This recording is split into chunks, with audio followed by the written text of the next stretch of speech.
Ассалому алайкум тамошобинони иззатманд. Нашри иттилоотӣ Пайгом бо шарҳи муҳимтарин хабару рӯйдодҳо манзур мегардад. Дар студия бо шумо Фирӯза Дилзода, Исмоилҷон Холов.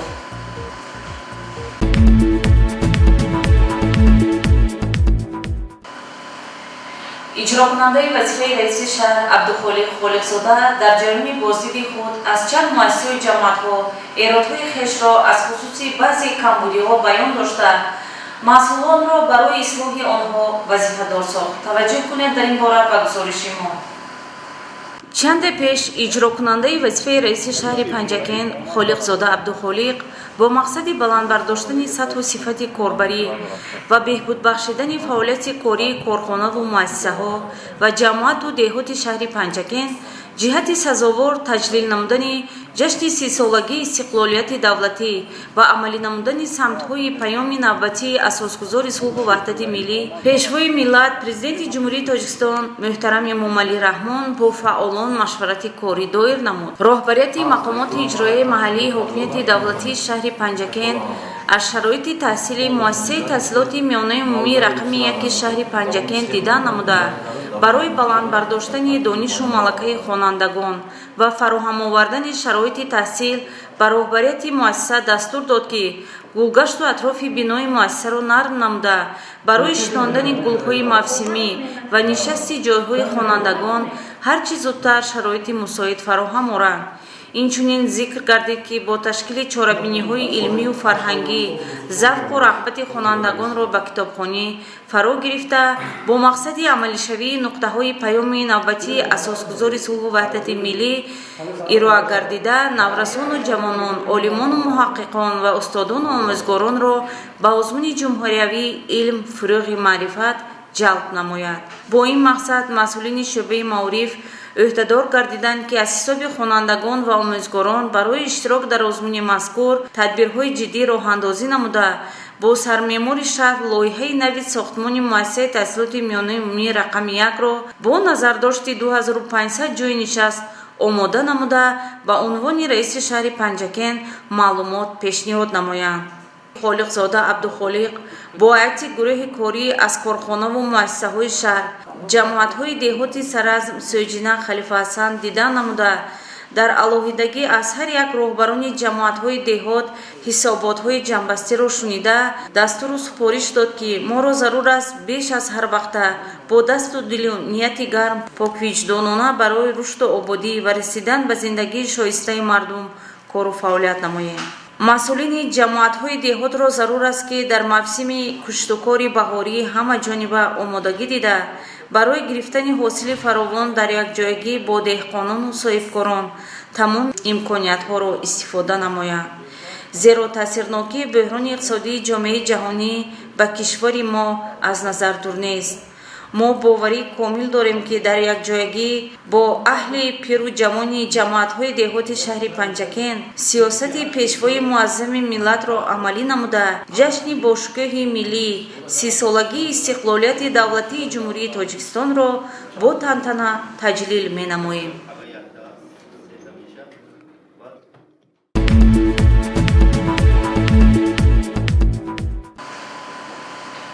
гурӯҳи ташвиқотии мақомоти иҷроияи ҳокимияти давлатии шаҳри Панчакент дар толори муассисаи таҳсилоти миёнаи умумии рақами 71 бо ҷавонон ва намояндаҳои волидон мулоқот анҷом дод, ки дар он паёми асосгузори сулҳу ваҳдат пешвои миллат Президенти Ҷумҳурии Тоҷикистон муҳтарам Эмомалӣ Раҳмон ба Маҷлиси олӣ мавриди муҳокима қарор гирифт.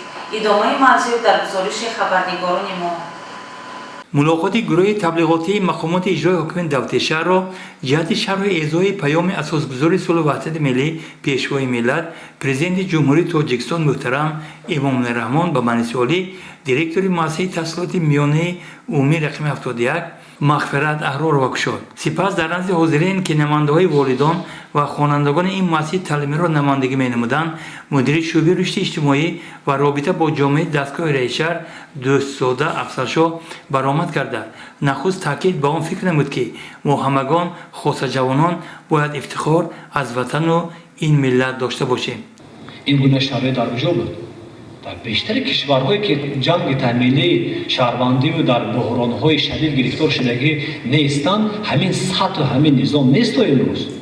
امروز خوشبختانه در کشور ما چی است این وجود دارد. به همین خاطر به خاطر انمی سطح و شرایط زندگی رسیدن در کار، بدبینی خصومت از قلب و ششته پرفتن در کار، متحد بودن در کار، دوست داشتن در کار دیگر، به قدر حیات رسیدن در کار. ما جوان هستیم، این لحظه صحبت میکنیم، من نگاه میکنم دیگه نفری هستند که به مثل مادر ما عمر دارن زیادتر، لیکن این مسئولیت است. باید گفت، باید اعتراف کرد، باید کرد این چیزا. در ادامه سخنرانی دو ساده افسرشاه از حاضرین دعوت به عمل آورد که با قدر زحمت پرزیدنت کشور محترم امام الرحمن جهت تامین صلح و وحدت آبادی کشور برسیم، متحد باشیم، عدل و ثبات داشته باشیم، از یک گریبان سر برآریم تا که این وطن بیشتر آباد و ملت بیشتر موفق باشد. ما نقشه کاری کردگی هستیم، اوید به مسئله های پیام، اوید به پیشگیری شامل شوی جوانان از حزب و حرکت های افراطگرا کار کردن کار. برای که شما صاحب علم هستید، شما صاحب معرفت هستید، شما صاحب اندیشه هستید، باید در یک جایگی ما با شما آموزگاران در تمام قلمرو حدود شهر پنجکент باید همه روزه کار کنیم، کار کردن در کار. سطح ایدئولوژی دولت و حکومت در همین منطقه بزرگ کردن کار. ما میتونیم، یکون کمبودی نیست، بهترینش اون است که مردم ما مردم گوش میکنن، احترام میکنن، متحد میشن، دوستانه از هم پیوسته با هم کار کردن کار. طفل سالم، اویلی سالم، جامعه سالم. همین معنی در ادامه سخنرانی دو ساده افسرشاه با مورد تاکید گردید. مسئله ناسالم به دنیا آمدن نسل نورس، کدام زندگی، کدام پدر، کدام مادر میخواد فرزند معیوب به دنیا بیاید؟ یگان فرزند، یگان اویله نمیخواد این چیزا. خیلی خدا داد همین چیزا، لیکن سرچشمای همین چی؟ نیکوی خیشتواری، نگذاشتن از معاینه طبی، رعایت نکردن همین طلبات نظام. علیشیر مطربوف اجرا کننده وظیفه مدیر شعبه معارف در برآمد خود با تکیه به پیام پرزیدنت مملکت محترم امام الرحمن علم آموزی خوانندگان مؤسسات تعلیمی را عامل مهمی رشد آینده کشور دانست. خواننده مکتبی ما اگر از پس پرته مکتبی همچون یک انسان نیکسرشت و پاک اخلاق به کمال رسد، ما باوری داشته میتوانیم که آینده ملت ما درخشان است. ما باوری داشته میتوانیم که پدر و مادر ما در هر لحظه زندگیش تکیهگاه دارد، امید و آرزو دارد. و از همه مهمش برای هر یک انسان باید فراست باشد. بهترین نظامی آداب و اخلاقی که در جامعه انسانی مطرح می شود این فراست است. اگر هر کسی که فراست نداشته باشد وای از این انسان چیزی را در آینده در جامعه انتظار بودن غیر ممکن است. به همین خاطر مسائلی که اینجا بررسی میگردد پیش از همه وابسته به مکتب و معارف آن است که ما و شما باید که سطح و صفت تحصیلات را بالا برداریم. در مسئله تعلیمی خواننده ما باید که پیش از همه اخلاق نمونوی داشته باشد، پیش از همه باید که دانش بلند داشته باشد. به همین خاطرها هم با ابتکار پیشوای معظم ملت آزمونی فروغی بدانه کتاب است. تاجیکستان وطنی عزیزی من و آزمونی نوبتی که اینجا در پیام پیشوای معظم ملت پیشنهاد گردید این فروغ معرفت است. همه این بیانگری آن است که ما و شما باید قدم به قدم همون خالگی هایی که در مینه و مغز و شعوری ما موجود است اون را با اندیشه های ناسالم، با آرا و اندیشه غیر نباید پر سازیم، بلکه با همون میراث گران ارزشی هزار ساله هایی که قبل داشتیم با همون باید که غنی گردانیم و آینده خویش را با دست خویش سازیم. سخنرانی مدیر بخش کار با جوانان و ورزش فیروز بابایف نیز یک نو دعوت بود به طالب علمان بابت دوست داشتن وطن، شامل نشدن به حزب و حرکت‌های افراطگرا، توجه والدان به تربیت فرزندان، تشکل طرز حیات سالم. در خاتمه ملاقات با گروه محصلین مؤسسه تحصیلات میانه عمومی رقم 71 برای اشتراک فعالانه در کارهای جمعیتی و چاره‌بینی سطحی گوناگون سپاسنامه‌های بخش جوانان و ورزش سپرده شد.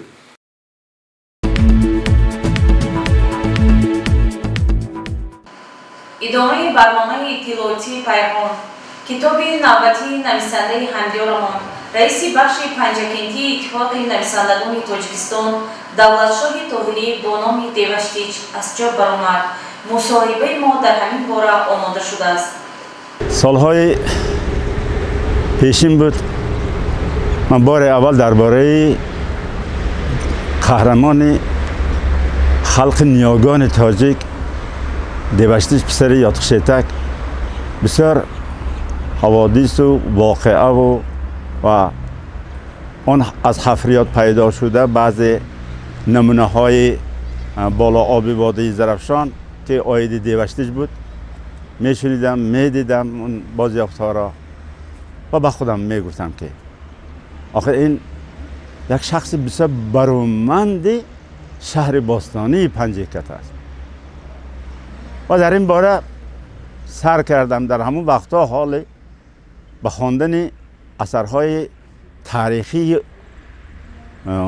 دنیا از تاریخ یونان قدیم از آریان از پلوتارخ دیادور سانیتر گذاشتیم به انسیکلوپدیاهای جهانی مخصوصا از باستانشناسای یاکوبوفسکی اندریف بیلنیتسکی و خصوصا اثر اولگا سمیرنووا درباره سوخت نام یک آچرکی ادبی بدیعی وی دارند علمی داشتند آنها را خوانده من یک جهان یک معلومات ها پیدا کردم و بعد از این باز گذاشتیم به فلسفه ایران فلسفه هندوستان تاریخ خلق قدیم شرق و بسیار تاریخ ها تاریخ تبری تاریخ بخارا خلاص که خیلی کتاب های زیادی را وقتی که مطالعه کردم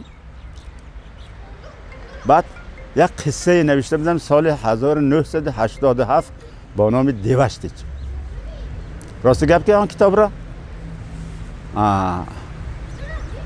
استاد زندیات ساتم الغزاده جلال اکرامی و عالم خیلی ورزیده همه وقتا ما دکتر علم های فیلولوژی دیمیتریچ لاریسا نیکولایونا و دیگرها در همین کتاب خوانده یک اندیشه های خودشان فکرهای خودشان حتی بعضی خطاها اگر جزئی هم باشد و مصلحت های خود را دادند.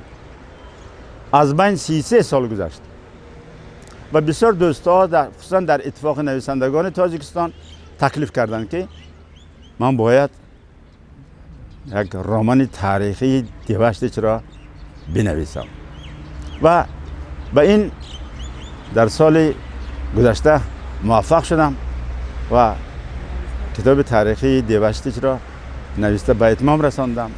مقصد چی بود؟ اهمیت چی دارد؟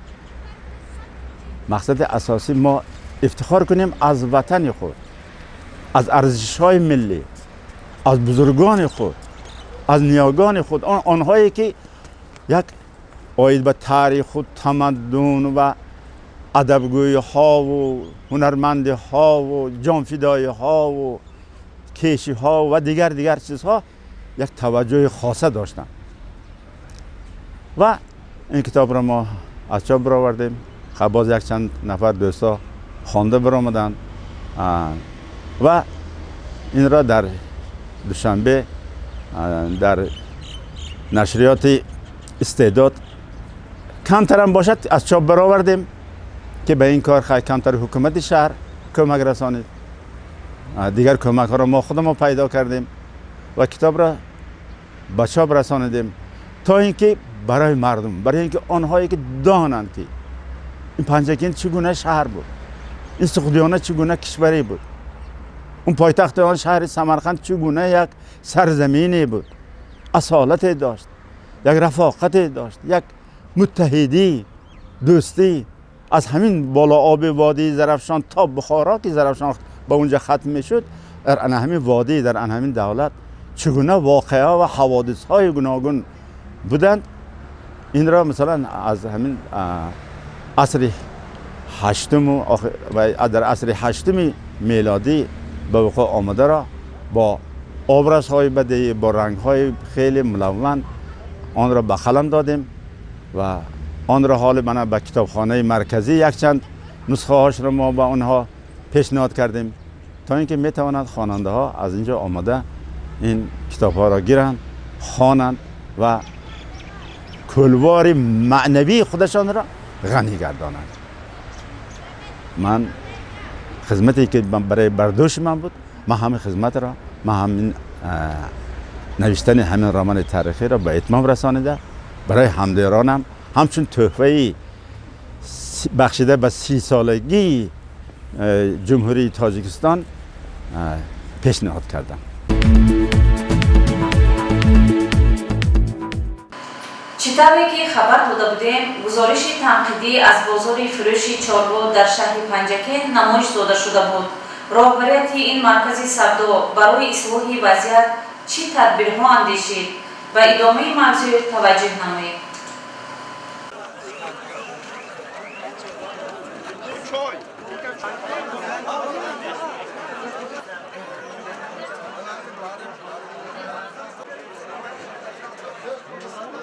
ما با مقصد آشنایی پیدا کردن با وضع فعالیت بازار مالی شهر پنجاکент به این مکان رفته دایر به کمبودی‌های جای داشته این بازار یک گزارش تنقیدی توسط برنامه اطلاعاتی پیغام تلویزیونی سیما پیشنهاد کرده بودیم که در آن از نبودن شرایط مناسب برای سوداگران و خریداران در این بازار عاید به دیگر کمبودی‌های جای داشته در این بازار چندی از سوداگران و خریداران اظهار نگرانی کرده بودند. خوشبختانه بعد از یک روز نشر این گزارش مسئولین این بازار تصمیم گرفتند تا کمبودی‌های جای داشته را در فرصت نزدیک پره برطرف نمایند. ضمن دریافت اطلاع از کارهای آبادانی در این بازار ما دوباره راه پیش گرفتیم به سوی این بازار.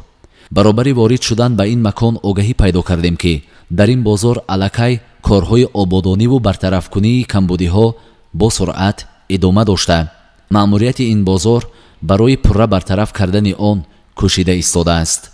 از جمله در این بازار یک اتاق برای دمگیری شخصان کهنسال که برای سودا در این بازار می آیند. در یک گوشه دیگری بازار که چطور خودتان می بینید مأموریت این بازار عزم دارد نویس بنیاد کند تا تعداد از مردم را هنگام سودا کردن از برف و باران امین نگاه دارد. در دیگر نویس ها باشد کارهای تعمیری ادامه داشته همزمان تازه و آزاده نگاه داشتن بازار کشادن دروازه دیگر برای آزادانه رفت و آمد کردن آنهایی که به این بازار می آیند و برای تعمیر در و دیوارهای این بازار کارها با سرعت ادامه دارد. ضمن صحبت مأموریت بازار دایر به برطرف کردن کمبودی ها چنین گفت: کمبودی هایی که از طرف تلویزیون سیما نمایش داده شده بود حاضر ما سر کردیم در حال اجرا شوی خدا خواهد تا یک هفته تا آخر هفته همیشه برطرف میکنیم همیشه اجرا میکنیم. چطوری که خودی شما آگاهی پیدا کردید مأموریت بازار کوشش دارد تا همه کمبودی ها را پره برطرف نموده برای باز هم آباد و زیبا گردانیدن این مکان سودا کارهای دیگری را نیز انجام دهد. امیدوار هستیم که دیگر راهبران نیز به مثل مأموریت این بازار مسئولیت حس نموده برای برطرف کردن کمبودی های جای داشته و واکنش به گزارش های تنقیدی ما کمری همت خواهند بست. زاهی جان علاوالدین، اسماعیل جان خولوف برای پیغام.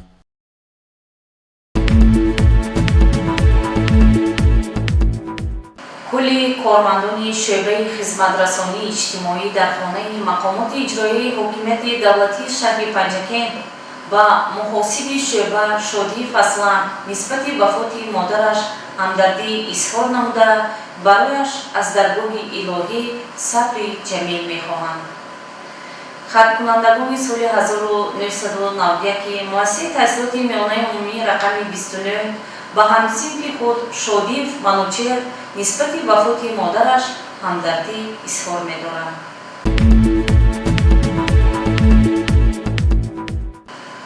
تماشاگران عزتمند، در همین جا برنامه اطلاعاتی پیغام پایان می‌یابد.